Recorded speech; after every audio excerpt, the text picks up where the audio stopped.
everyone, welcome back to my channel. My name is Emil. You're at LOA Archives. If you're new, welcome. Hello. If you're not new here, welcome back. Thank you for sticking around.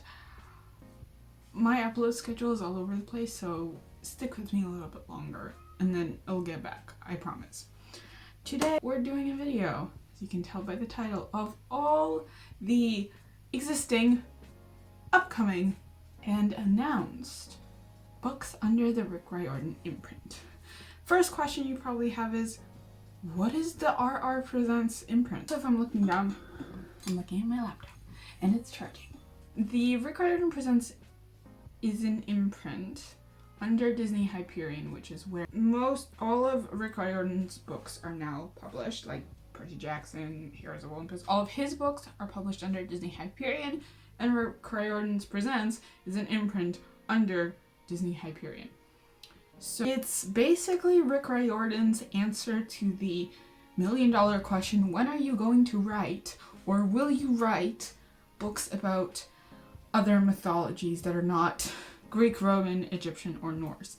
And he has constantly said no, because he does not feel comfortable doing that, because he thinks that he will not articulate the right representation. It's not his place. So he created Rick Riordan Presents, which basically takes on authors from marginalized communities and gives them a voice, a chance to present their culture, their myths, their representation, their folklore, their fantasy, their books.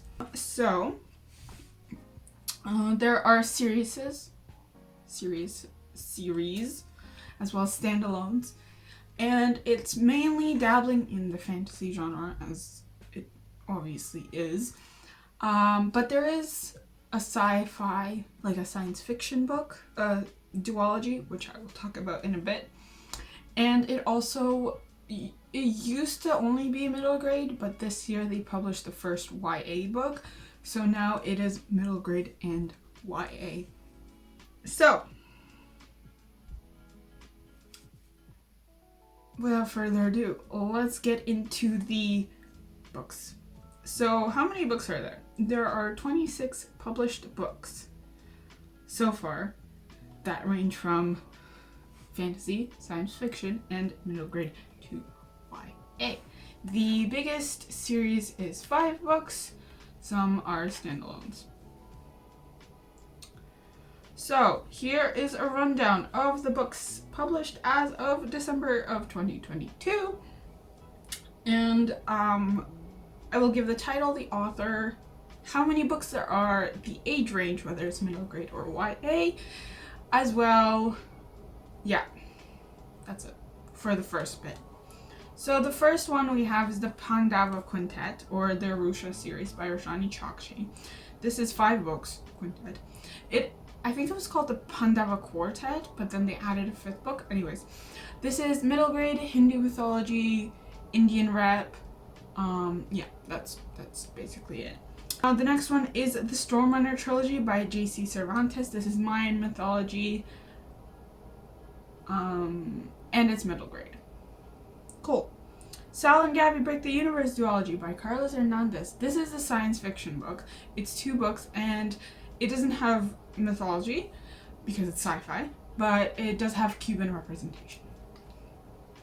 It's really fun, actually. I really enjoyed the first book.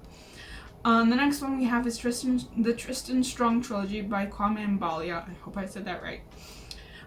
This is West African mythology and African American representation. The next one we have is the Paola Santiago trilogy by Teller K. Medja.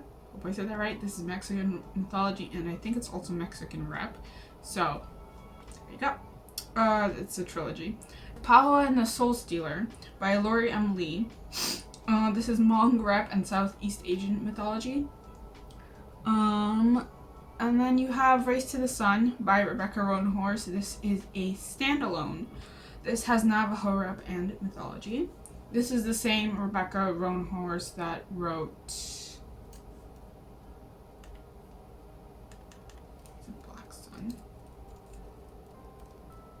Black Sun, that everyone really loved.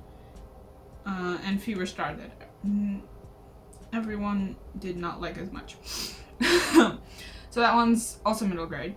Gifted Clans series, it's a trilogy. So far only 2 books are out by Gracie Kim. This is Korean mythology and Korean representation, and it also follows an adoptee.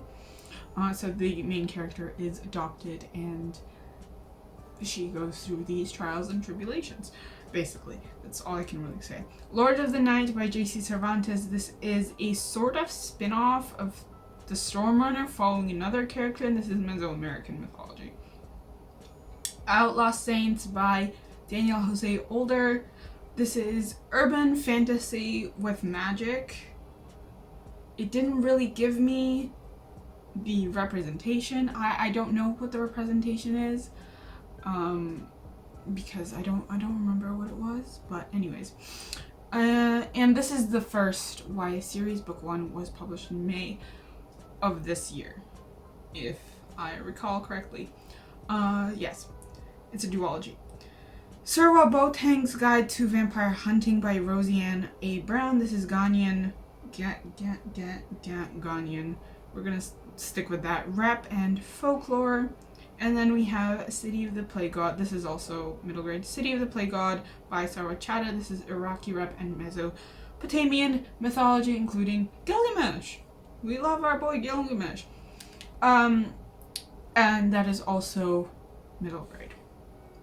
Now we have soon to be published books in 2023 and 2024. So the dates, or more or less the quarter, is announced, whether it's spring, fall, summer, winter, you know, that kind of the quarter. So first up we have Winston Chu versus the Whimsies by Stacey Lee. This is going to be published on February 7th, 2023, so in February of this year. This is Chinese folktale and clearly Chinese. I think it's Chinese rep, I'm not sure, but seeing by the last name, I'm guessing it's Chinese representation as well. Don't quote me on that. I'm not 100% sure because it didn't really say, but Chinese folktales. The next one we have is the third book in the Gifted Clan series by Gracie Kim, Last Fallen Realm. I wrote Moon. It's Last Fallen Realm. Predicted to be published June 6th, 2023. This is the final book in the Gifted Clans trilogy, the Korean mythology one with the adoptee MC. The next one is Fury of the Dragon Goddess by Sarwa Chada. This is the sequel to City of the Plague God, and it is predicted to be published August 1st, 2023.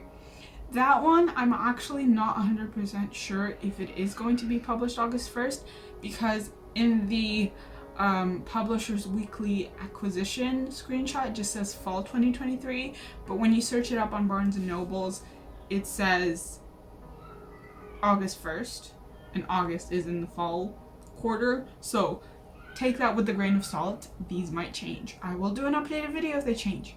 These might change, okay? These are subject to change, as always.